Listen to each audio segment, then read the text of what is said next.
Okay guys, I want to talk to you about my car. I've had it 27 years today, this 14th of October.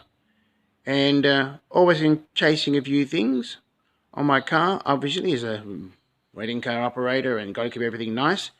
The other day we had to present the car for roadworthy, which was wonderful. That's what we do normally. And it was just a little frustrating the other day to find out that the interior light wasn't working. But you can see it's working now. The interior light's working. But I wanted to tell you what I found out about disappearing solder. Let me take you to the workbench. Alright, here we are at the workbench. And you can see this is the light that we have in the car. Alright, take off the top. And this is the inside bracket. Alright, and these are some light bulbs I'm going to show you in a second. Now this is the light bulb that I would normally have replaced the other light bulb with. But when I was checking out the car, my hearing aids were giving me the sound of arcing in the car. So, let me show you. This is the light bulb going in. I'll try and do it with one hand here with the camera. Turn it in there, and you can see these two tags on the back have to reach over and touch the solder. These two strips. Now when they're sitting there nicely and there's plenty of solder, there's a good contact and the light bulb works. But the other day I discovered that it was arcing, and when I pulled out the light bulb, the back of the light bulb, the solder piece there, was flat.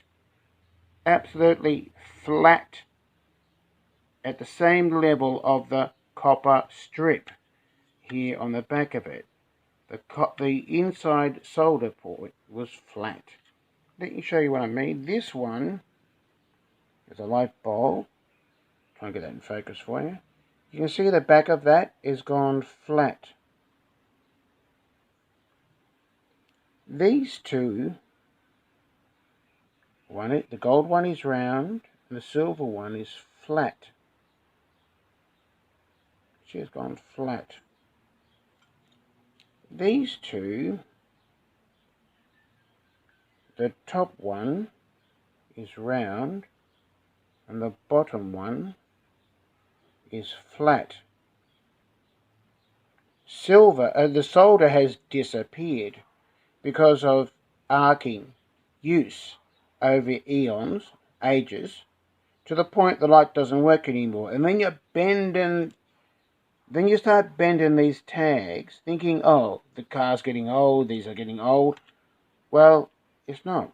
It's the disappearing solder making the back of the light bulb, like on this one, flat.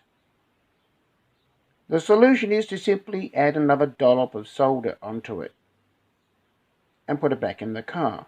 Now, I recently did this a few months ago back with the brake lights on the back of my car. Found out that they were both flat on the back of the car.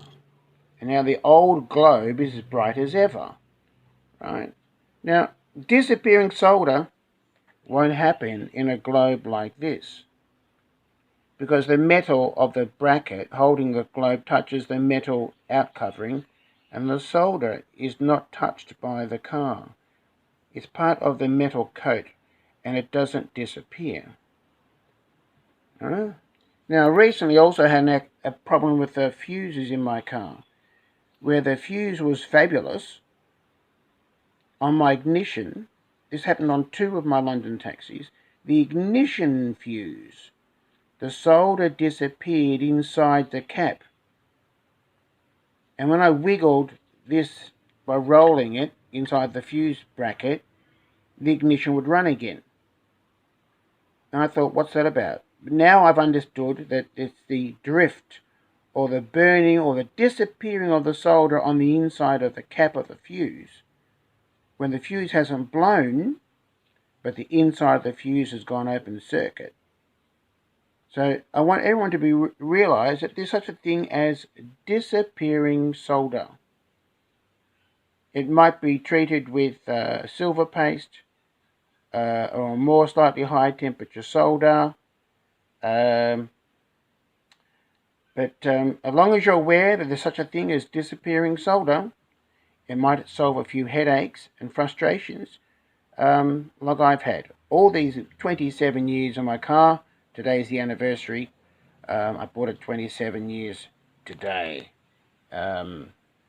Okay, I hope you found that informative, because I was happy I discovered it, and I've gave it a title, Disappearing Solder. Bye.